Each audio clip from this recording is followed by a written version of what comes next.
Hey everybody, this is Evan Rogers coming at you with an exciting installation of another JLPT practice sentence. We're doing number 15 today. Here we got Tamago ryori no jouzu na tsukurikata o blank yomimashita. Once again, highlighting things is a pain in the butt. Here we go. We got yomimashita, which is I did read.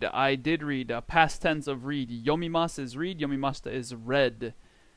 What did they read? We have an O particle that tells us what they read. They read tsukurikata. Tsukurikata. This is the verb tsukurimasu, but instead of mas we have kata. So this means the way of making or how to make.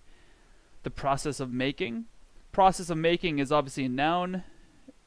Despite being a verb in the stem form followed by kata. Despite being a verb, the kata turns into a noun. Jouzu na is a na adjective. Jouzu means skillful, good at, proper / good at doing something. So jouzu na tsukurikata is basically one noun here. Skilled way of making, a proper way of making, an appropriate way of making, a good way of making.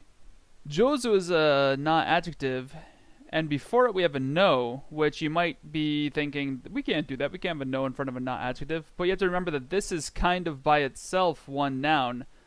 And so this no is connecting all of this together. Whoops, I guess it doesn't want to get that no there because it's a jerk.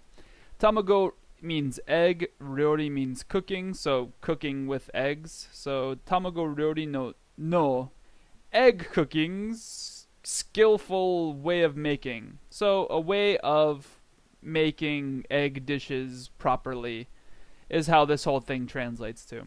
So tamago, egg. Tamago ryori must be like its own noun, cooking with eggs. Tamago ryori no jouzu no tsukurikata, a skillful way of making egg cooking, egg dishes. O nanika yomimashita. I read a skillful way of making egg food. Our options are number 1, nani ni. Nani ni yomimashita would be kind of like for the purpose of what? Doesn't make any sense. Hey, for the purpose of what? For what purpose did I read the thing? It's not really what they're trying to communicate / that's not even accurate. That'd be the closest translation, and it's not the right translation.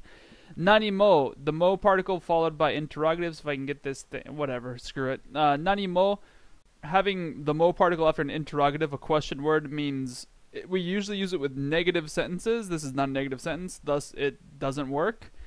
If it was negative, it would be I didn't read anything.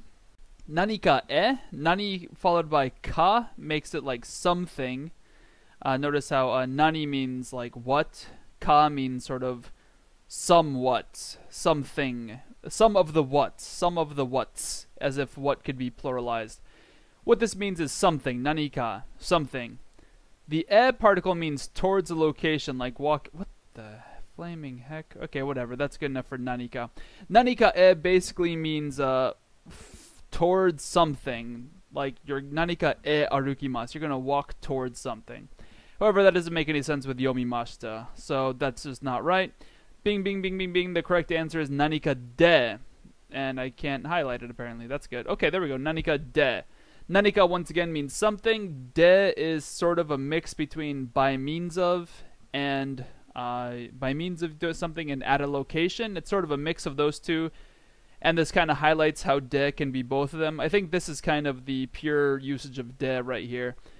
This means she read it in something, like she used the magazine to read it, and also the information was located and read in the magazine. So this de particle is both functions of de acting at the same time with yomimashita. So I read somewhere, I read in something, like a magazine or a newspaper or something, a good way of making egg dishes. That's how that sentence works. Tamago ryori no jouzu na tsukurikata o nani ga de yomimashita. Tamago ryori no jouzu na tsukurikata o nani ga de yomimashita.